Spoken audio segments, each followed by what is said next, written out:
Benvolguts i benvolgudes, sigueu benvinguts a un nou episodi de Converses Història.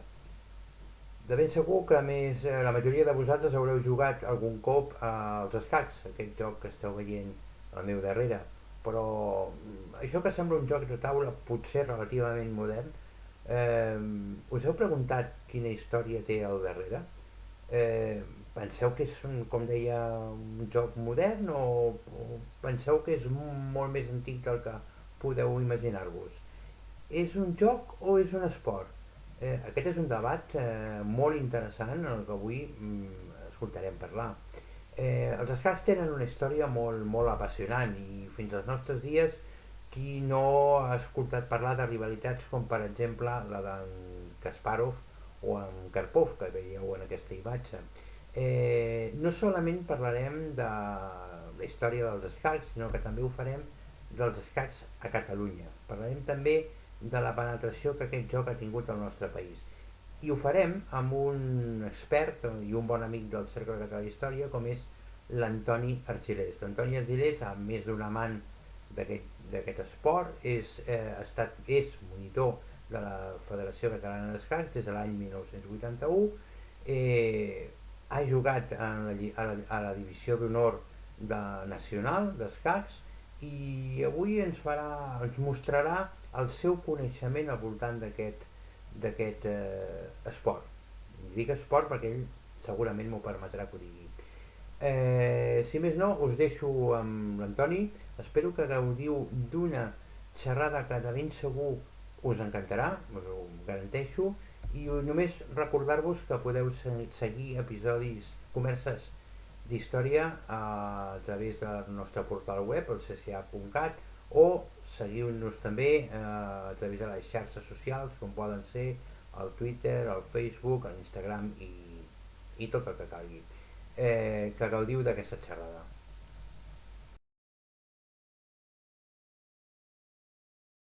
Hola amics, em dic Antoni Argilés, en aquest moment estic jubilat, però sóc un amant dels escacs. Soc també monitor per part de la Federació Catalana d'Escacs des de l'any 1981. Per gentilesa del Cercle Català d'Història, tinc l'oportunitat de parlar-vos dels escacs, del món dels escacs a nivell mundial i també en particular del món dels escacs a Catalunya.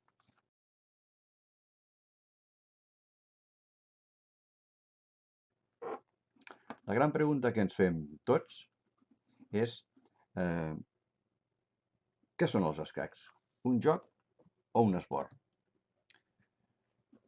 D'acord amb el gran mestre internacional Joël Lautier, francès, que va escriure a la seva enciclopèdia de Larousse dels escacs, i va fer aquesta pregunta i va fer una contesta que era la següent.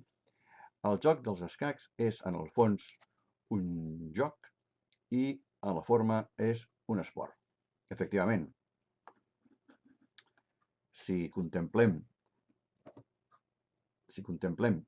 el joc dels escacs, veiem que no és un joc d'atzar, ni molt menys, perquè es composa d'un escaquer, 8 fitxes de color blanc i 8 fitxes de color negre, i per tant tot està a la vista, i depèn de l'habilitat i la profunditat de pensament dels contendents per decantar la partida cap a una banda o cap a l'altra.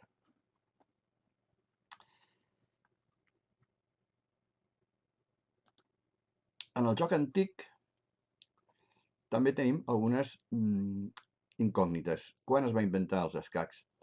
Veus autoritzades situen els escacs geogràficament a la Índia i més aviat, concretament, a Caixemira. En el llibre de los Reyes ja es parla de l'antiguitat del joc. En aquella època ja tenien clar, per exemple, la distribució de les dues files de peons,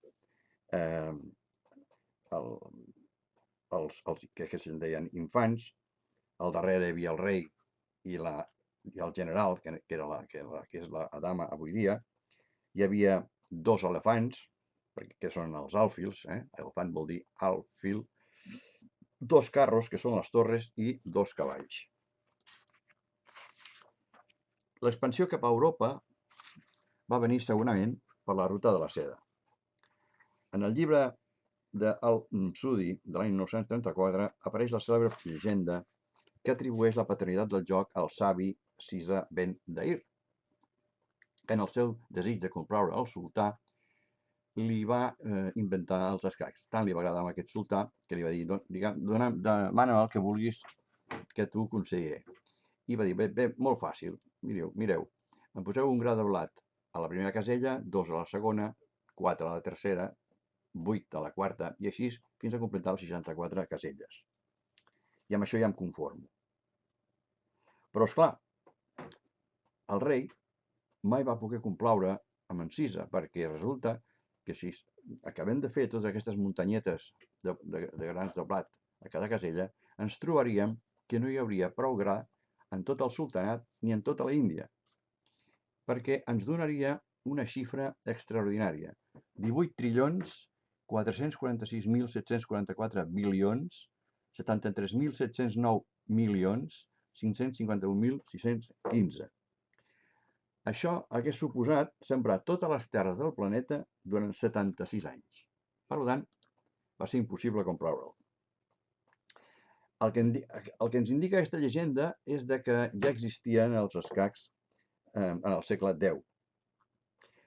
Les peces també, algunes van canviar el nom, però l'escaquer es composava ja de les 64 caselles, que això no ha variat mai. En el segle XV comença el que se'n diu el joc nou. L'invenció de la impremta, el 1440, per Gutenberg, facilitar la divulgació escrita de les regles del joc. El nom de les peces. El nom de les peces al llarg del temps ha variat. Així, en el Renaixement, el rei, el cavall, la torre i l'alfil, que és l'antic elefant, i la dama, antic general, i el peó. El joc nou difereix de l'antic, sobretot en 2 peces, la dama i l'alfil. En aquest cas, la dama ja és com a dels nostres dies, podia circular lliurement en tota la longitud en línies diagonals i horitzontals i verticals, i l'alfil, el mateix, podia circular en tot el llarg de la seva diagonal. També neix en aquesta època l'enroc. Arribem a l'època de 1561, en què l'espanyol Ruiz López va fer i divulgar el Tratado sobre la invención y el arte del ajedrez, considerat per aquesta raó com el fundador de la teoria moderna dels escacs. L'èxit d'aquest llibre va ser enorme i amb el suport del rei Felip II va permetre a Ruiz López fer nombroses invitacions, va rebre nombroses invitacions de diversos països europeus i es guanyà la reputació del millor jugador del seu temps.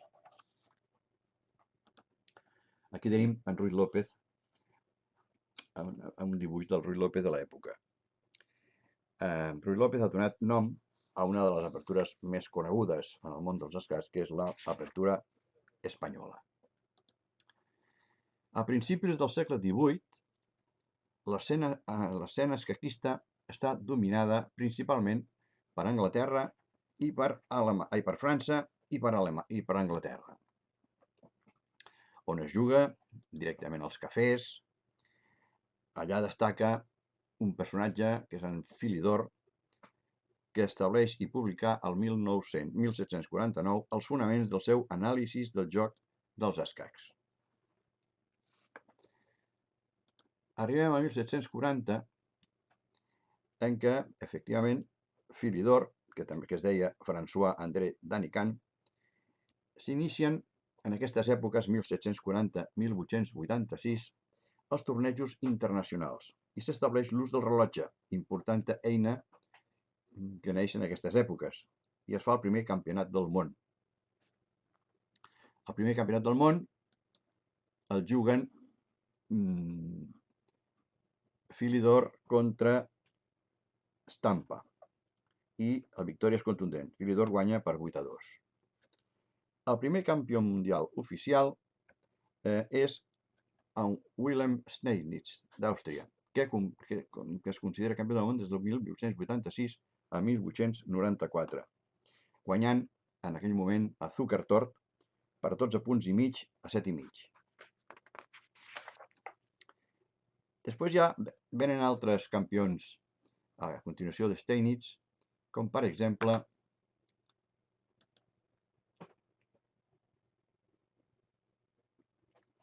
l'alemany Emanuel Lasker, que conquista el títol entre 1894 i 1921.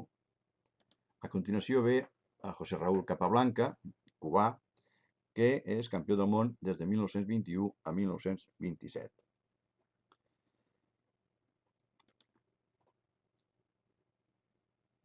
Després d'aquests campions que hem citat, ve el domini rus. Alexander Alekhine, rus, però després va ser francès després de la Guerra Mundial, va ser campió del món del 27 al 35 i del 37 al 46.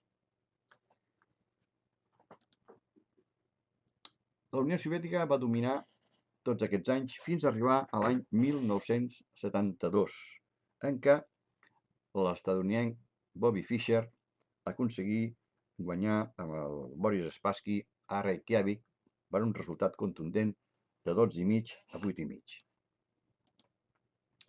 Bobby Fischer va despertar, el match de Bobby Fischer contra Spassky va despertar un interès a tot el món. Hem de recordar que entre els anys 53 i 62, Estats Units i la URSS van estar amb la Guerra Freda, que va durar més enllà dels anys 70. I en aquell moment, després de l'any 70, totes dues parts van començar a afluixar i fer concessions per la pau i la seguretat. Aquest títol entre Spassky, la URSS i Bobby Fischer, USA, doncs va fer que fos molt especial per demostrar al món quina era la intel·ligència en aquell moment més important. I es va decidir fer la lluita pel títol mundial, que es jugaria a Reykjavik.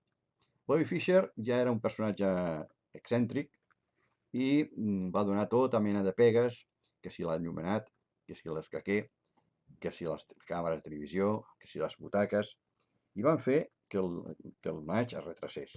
Finalment, es disputaria a Reykjavik al millor de 24 partides. Hi ha moltes anècdotes sobre aquest match.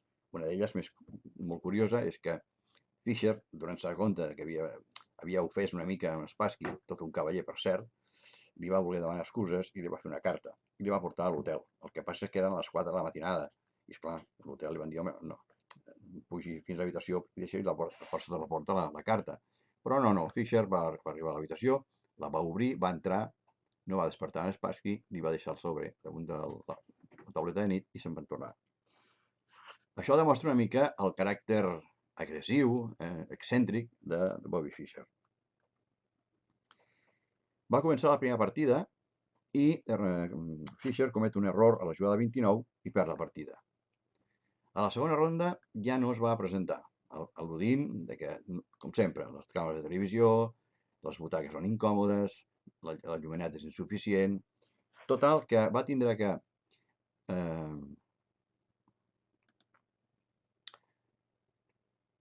intervindre, perdó,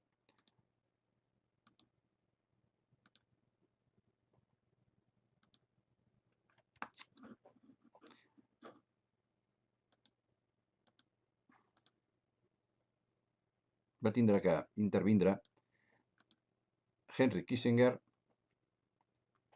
que era en aquell moment conseller de la presidència dels Estats Units, perquè Fischer tornés a jugar al match. Finalment es va aconseguir i es va reunir una altra vegada per fer el torneig. Finalment,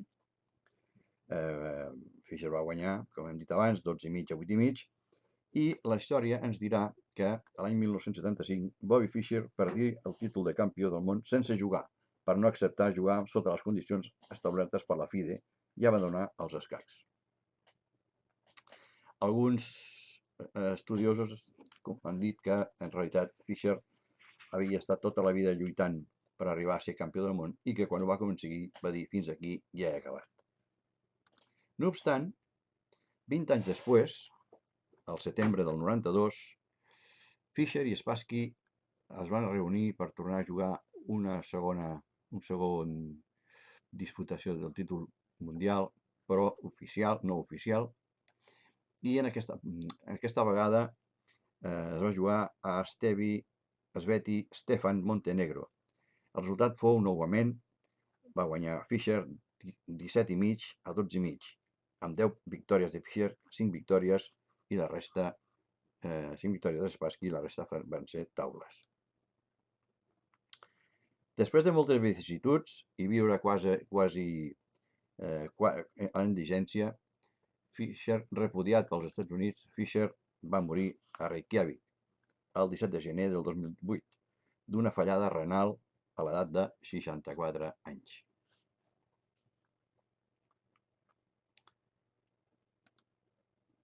Aquí començaren unes verdaderes disputes del títol mundial entre Anatoly Karpov i Garry Kasparov, que obtingué el títol l'any 85. El 1988, Kasparov defensà el títol contra Karpov amb un resultat de 12-12, retenint el títol com a campió. El 1990, novament es disputen el títol Kasparov contra Karpov i aquest match també va ser molt llarg, llarguíssim. Aquí veiem a les fotografies Anatoly Karpov i l'auxiliar, l'àrbitre principal, Gert Jiksen, i aquí els dos campions lluitant a Andalusia. El campionat del món es va disputar a Sevilla. Van assistir-hi numeroses personalitats dels escacs, com per exemple Mikhail Tal, excampió del món entre el 60 i 61. També aquí veiem una reunió d'estudiosos dels escacs, Taimanov, Polugajevski, Georgiadze i Miguel Tal. Es reprèn el Mundial a Lió entre el 7 d'octubre i el 27 de desembre del 1990, amb el títol en joc. En aquest cas també van assistir-hi nombrosos jugadors que van ser candidats en el seu moment, com el Liu Jevic i Ben Larsen, el danès Ben Larsen, Nigel Short, Jan Timman. I aquí tenim la imatge del Mundial que es va jugar a Lió entre Kasparov i Karpov. Finalment va arribar el campió mundial, el noruec Magnus Carlsen, que ho és des del 2013, en què va defensar el seu títol enfront de l'estatunidenc Fabiano Caruana, a l'esquerra. Va ser Magnus Carlsen, el noruec, va ser el 16è campió del món dels escacs. Els escacs a Catalunya. Catalunya ha tingut ha estat pionera en moltes facetes de la vida, en ciència, tecnologia i també amb l'esport. Ja en el segle XI ja apareix esmentat en documents catalans, com en els testaments del comte d'Armengol i d'Urgell i de la comtessa Ermessenda de Carcassona, vídua de Ramon Borrell de Barcelona. En l'arxius de la Corona d'Aragó demostren que als palaus del segle XIV els escacs eren un joc preferent. Finalment, neix ja els escacs més moderns. L'any 25 neix la Federació Catalana dels Escacs, fundada el 2 d'agost de 1925. Tot i que els precursors i veritables pioners els trobem en el segle XIX. El 1860 es va fundar un cercle que es va instal·lar als entresòls del Cafè del Recreo al carrer Escudellers de Barcelona. Segons el Diari de Barcelona, 27 d'agost de 1860, va ser la primera societat d'aquesta classe que s'establia a Espanya. El 1905 es va organitzar el que algú han considerat el primer campionat individual de Catalunya, que va tenir com a campió Ferran Canon sobre un total de 24 participants. La Federació Catalana d'Escacs es va fundar, com ja hem dit, el 1925 i ho van fer a través de 13 entitats que la van fundar. I foren el Club Escacs Barcelona, el Ruy López, el Condal, el Badalona, el Niu Guerrer, l'Escola d'Enginyers Industrials, la Penya Gracienca, el Júpiter, el Foment Martinenc, el Cèrcol Artístic, el Poble Nou, el Marí i el Calella. Es va nomenar president, el primer president va ser el doctor Esteve Puig i Puig, el que tenim aquí amb imatges. La Federació Espanyola encara no existia, i un fet que va tenir molta transcendència internacional va ser el torneig que es jugà a París l'any 24, en què es disputava per primera vegada el campionat amateur del món. Amb aquest fet va ser necessari crear la FIDE, Federació Internacional de Xec, el 24 de juny del 24. I l'ambaixada espanyola fou admesa com a Federació Catalana d'Escacs i va estar directament afiliada a la FIDE des del 1925. Requisit indispensable per poder participar en els tornejos de nacions. Per això vàrem assistir al torneig de Londres de 1927 i la Haia del 1928.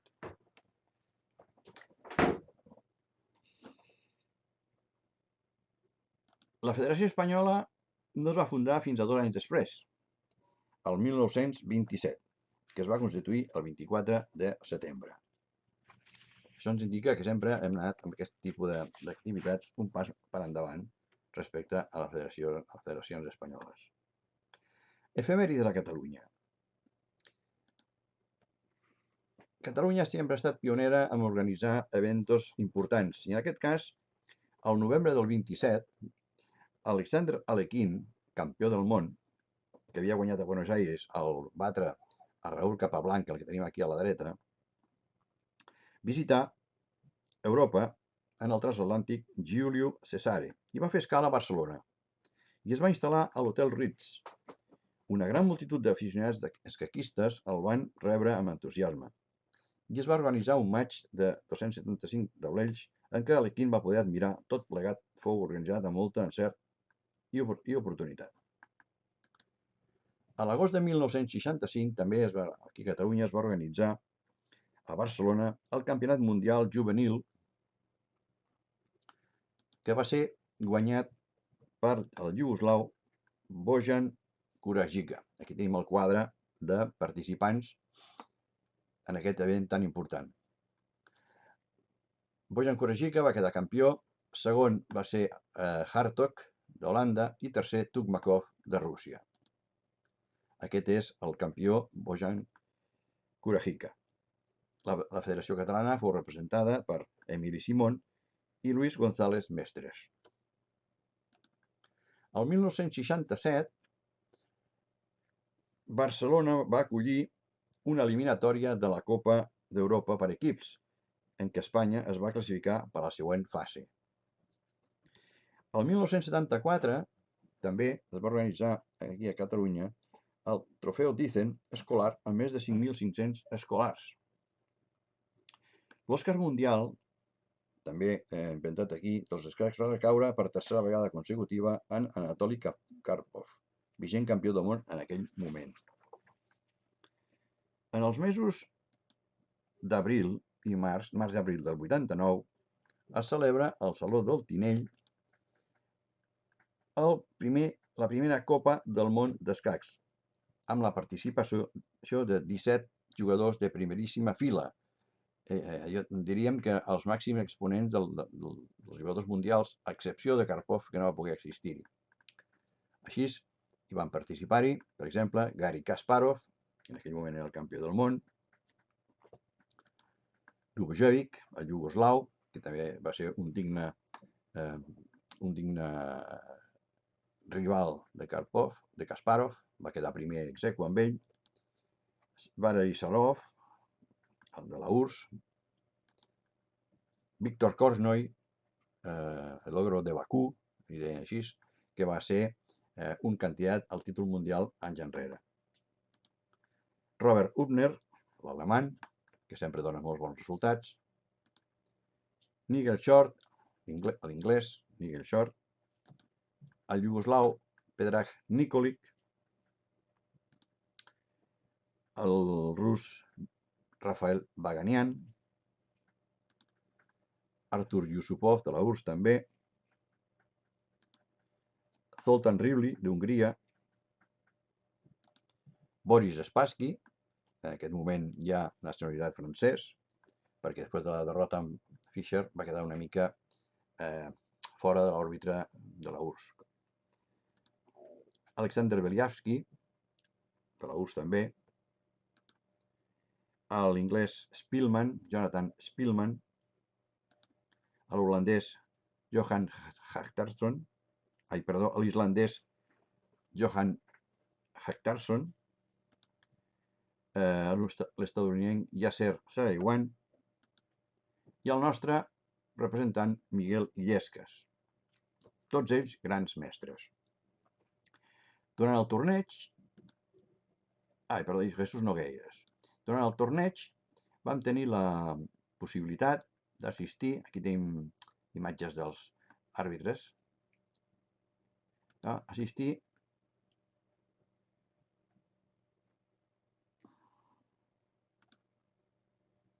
aquí podem veure encara algunes partides entre els jugadors.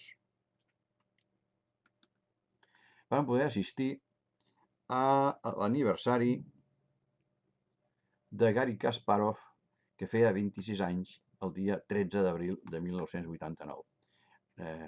Se li va oferir tot un pastís que va agrair molt. Després del campionat vam tindre l'oportunitat de veure al camp del Fabra i Coats un matx de futbol entre exjugadors del Barça i els escaquistes, algun periodista i també algun directiu del Barça. Aquí, per exemple, tenim Asensi, De la Cruz, Rifé i Reixac. Aquí també tenim els tres escaquistes. Aquí tenim també més escaquistes. Aquí tenim una foto de Kasparov, Mora i Asensi. Jugadors històrics a Catalunya.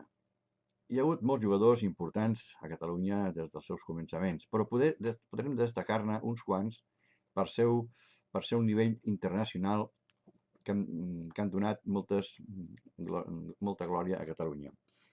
Però abans d'això hauríem de dir que entre els anys 87 i 97 la Generalitat va guardonar els esportistes que havien obtingut una especial rellevància en el concert pel que fa als escacs, i foren els següents, els citarem: Àngel Rivera, Pere Xerta, Jaume Lladó, Antoni Fernández de Argüelles, Antonio Medina, Ramon Crusí Moré, Arturo Pomar, Joan Segura, Ricard Legà, Pepita Ferrer, Carles Puig i Miquel Alvareda.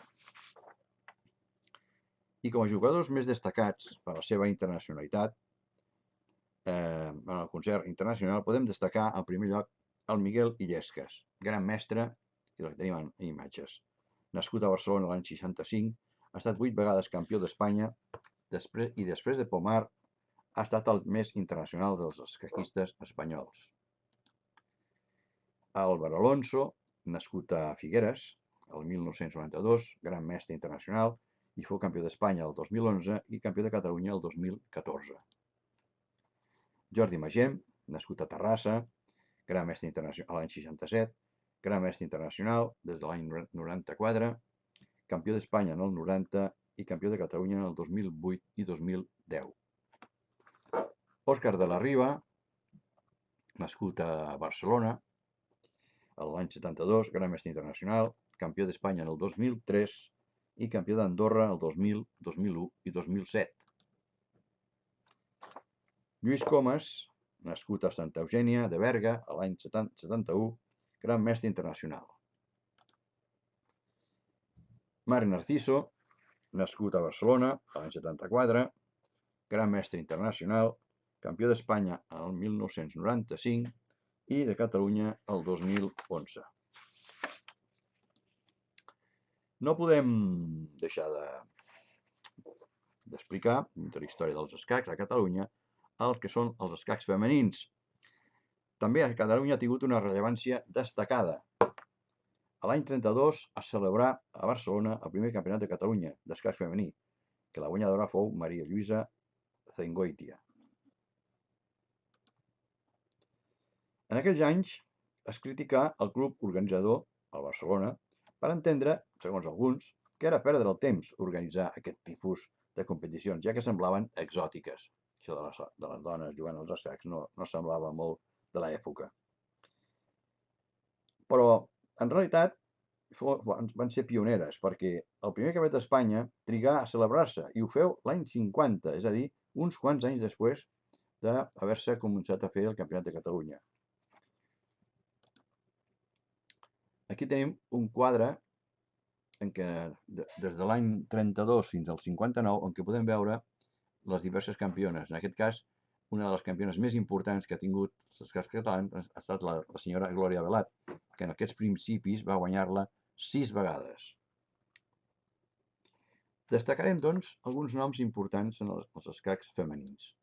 Pepita Ferrer, nascuda a Barcelona l'any 38, fou campiona de Catalunya als anys 56, 57, 58 i 59, i obtingué el títol de mestre internacional l'any 74, i fou campiona d'Espanya en 9 ocasions. Se la pot considerar com la jugadora més important de la història dels escacs.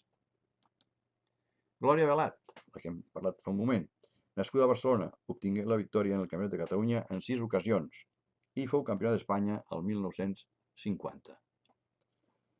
Júlia Maldonado, nascuda a Barcelona, campiona de Catalunya en 4 ocasions.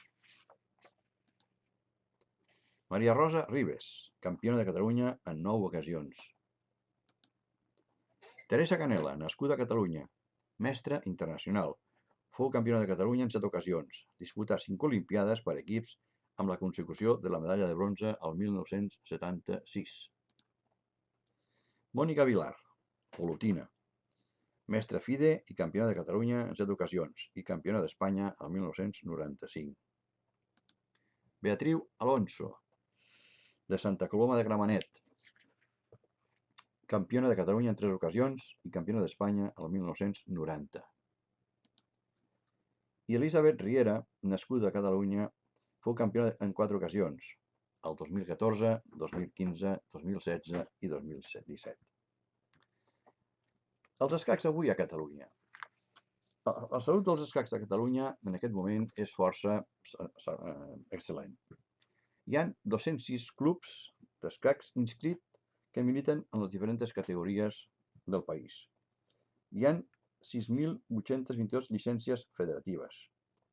Les competicions que celebren habitualment són la Lliga Catalana, la Copa Catalana i els campionats individuals per categories. També durant l'any es celebren nombrosos tornejos Open arreu del Principat. I per acabar aquesta ruta per la història dels escacs a Catalunya, hem de mencionar com a punt important, un punt a part, la figura d'Arturo Pomar. Neix a Palma de Mallorca el dia 1 de setembre de l'any 31. Amb 6 anys, el seu pare li va ensenyar a jugar als escacs i amb 11 queda campió absolut de les Illes Balears. Com a nen prodigi dels escacs, va ser una sensació molt aprofitada pel règim. Aquí a la foto podem veure'l acompanyat de Francisco Franco. I els que tenim una certa edat ho recordem a les imatges del Nodo a les pantalles del cinema. L'any 46, amb 15 anys, queda campió d'Espanya per primera vegada. Després ho faria als anys 50 i 66 en guanyar-la 6 cops més. A l'any 52 aconsegueix el títol de mestre internacional i a l'any 62 el de gran mestre. Va ser el primer espanyol a aconseguir-ho. I trigarien molts anys a que el segon ho aconseguís. Va disputar 12 olimpiades d'escacs, aconseguint la medalla de bronze a Leipzig, Alemanya, l'any 1960.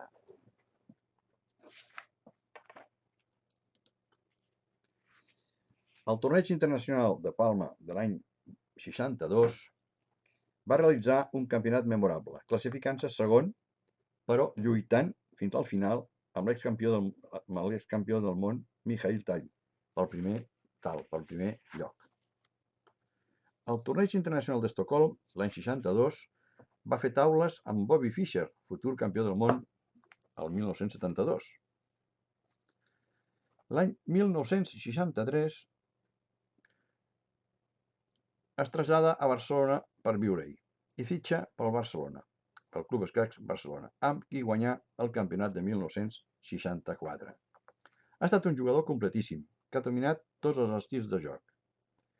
Fou un talent natural pels escacs i no va poder desenvolupar amb tota profunditat per mancar de mitjans. Va ser funcionari de correus. Ara, als seus 84 anys, la seva màgia s'ha apagat, però sempre quedarà el seu joc posicional i molt encaminat al tram final de la partida. Ell mateix va publicar un llibre, Les pequeñas ventajas en el final, i mis 50 partides con maestros. Va morir el 26 de maig del 2016. Vaig tenir ocasió de conèixer-lo i disputar una partida en simultànies el 16 de maig del 1965 al centre lleidatà i aconseguir una victòria que sempre recordaré. Jo aleshores tenia 18 anys.